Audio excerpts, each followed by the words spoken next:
Renungan Malam GKJ Semarang Timur, edisi 6 Agustus 2022.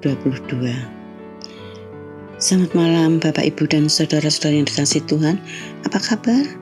Tentunya sehat, kuat, dan semangat, dan penuh berkat. Marilah Bapak, Ibu, dan saudara, kita sebelum mendengar sabda Tuhan, mari kita berdoa. Tuhan, terima kasih atas persekutuan yang indah pada malam ini.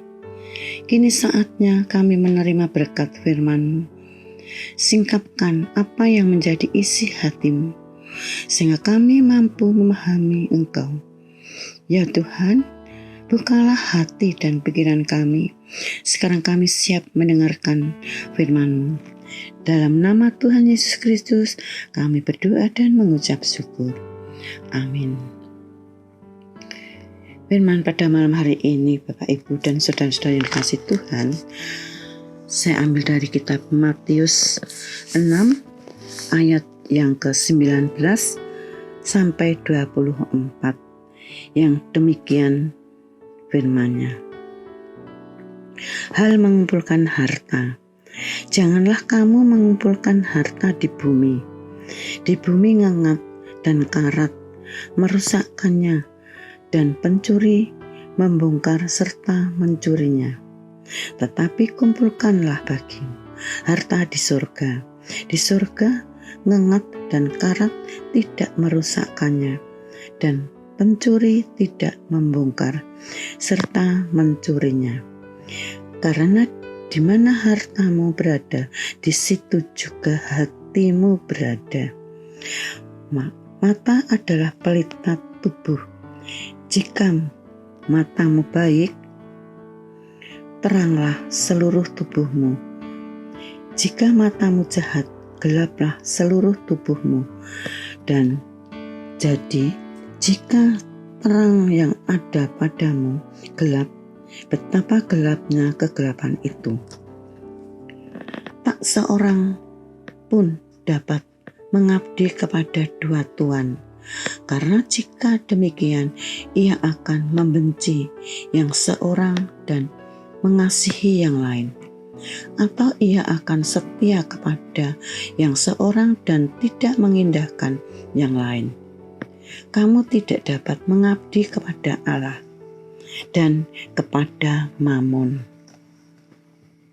Berbahagialah setiap orang yang mendengar dan memelihara dalam kehidupan sehari-hari. Haleluya. Bapak, Ibu, dan saudara-saudara yang dikasihi Tuhan, kebanyakan zaman sekarang orang mempunyai segudang resolusi yang ingin dicapai. Tidak sedikit dari mereka yang membuat target yang sifatnya hanya untuk memuaskan keinginan atau kesenangan dirinya sendiri, seperti memiliki kendaraan pribadi, rumah pribadi, naik jabatan, bisa liburan ke luar negeri, dan masih banyak lagi.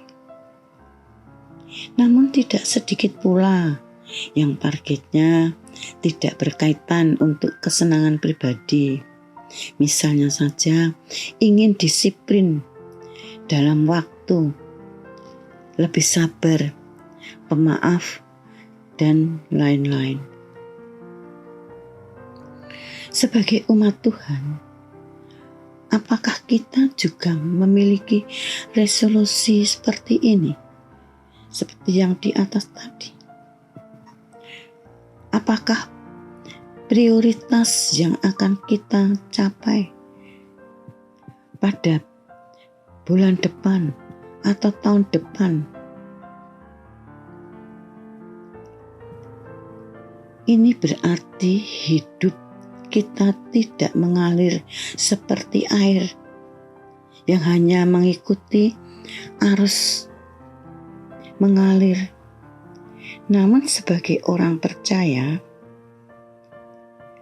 Hendaknya resolusi seperti apakah yang harus kita miliki supaya tidak dimakan ngengap? Bapak, Ibu, dan saudara-saudara yang dikasihi Tuhan, kalau di dalam Rasul Paulus di Kolose yang berfirman demikian, carilah perkara yang di atas, di mana Kristus ada, duduk di sebelah kanan Allah. Pikirkanlah perkara yang di atas, bukan yang di bumi. Kolose 3 ayat 1 dan 2. Hal yang harus kita utamakan untuk dicapai adalah hal-hal yang di atas, tempat Kristus berada, supaya hidup kita abadi. Maksudnya adalah hati dan pikiran kita tidak berfokus pada hal-hal yang sifatnya duniawi, melainkan surgawi. Menempatkan hati kita pada hal yang di atas berarti berusaha keras untuk menempatkan prioritas-prioritas surgawi di urutan teratas di dalam hidup kita.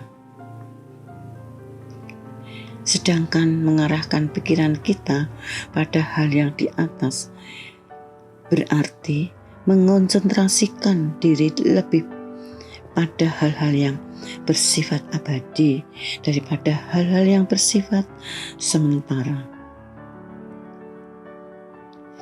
Bapak, Ibu, dan saudara yang dikasihi Tuhan,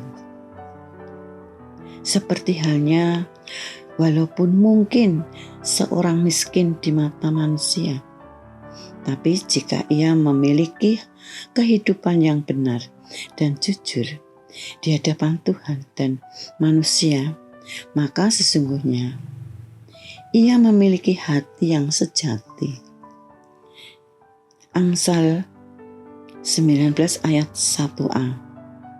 Lebih baik seorang miskin yang bersih kelakuannya. Bapak, Ibu, dan saudara-saudara yang dikasihi Tuhan, sebagai orang percaya bukan berarti kita tidak boleh mempunyai target yang sifatnya duniawi. Namun melalui Rasul Paulus hanya mau menekankan kepada orang percaya bahwa hal yang diinginkan Tuhan atas umatnya adalah kita lebih baik memprioritaskan hal yang surgawi, mengandalkan Tuhan yang sifatnya abadi. Itu artinya Dia mau kita melakukan seperti yang Dia mau, memiliki karakter Kristus, menjangkau jiwa, membangun kehidupan doa, melakukan firman-Nya, dan sebagainya. Malam hari ini, mari saudara-saudara yang dikasihi Tuhan, kita merenungkan kembali apa yang menjadi prioritas kita dalam perjalanan hidup kita selanjutnya dan seterusnya. Janganlah terlalu terikat pada perkara-perkara fana, tetapi marilah kita selalu mengandalkan Tuhan dalam segala hal. Amin. Tuhan memberkati. Marilah kita kembali berdoa. Tuhan Allah Bapa Surgawi, kami bersyukur dan terima kasih atas kebenaran firman-Mu malam hari ini ya Tuhan. Bila kami juga mempunyai prioritas yang teratas melalui kehidupan kami, persekutuan kami, relasi kami bersama saudara-saudara kami seiman dan bersama Engkau Tuhan. Terima kasih Bapa. Sebentar kami akan istirahat untuk tidur bersama keluarga kami. Kami mohon perlindungan Tuhan, kami percaya Tuhan akan mengirimkan malaikat Tuhan berlaksa-laksa, sehingga kami boleh istirahat dengan damai sejahtera dari malam ke pagi hari Tuhan, supaya kami boleh kembali untuk melakukan segala karya-Mu melalui pekerjaan kami masing-masing. Terima kasih Bapa, ampunilah segala dosa dan kesalahan kami selama kami bersekutu dengan Engkau. Di dalam nama Tuhan Yesus kami berdoa dan mengucap syukur. Amin. Selamat malam Bapak, Ibu, dan Saudara yang dikasihi Tuhan.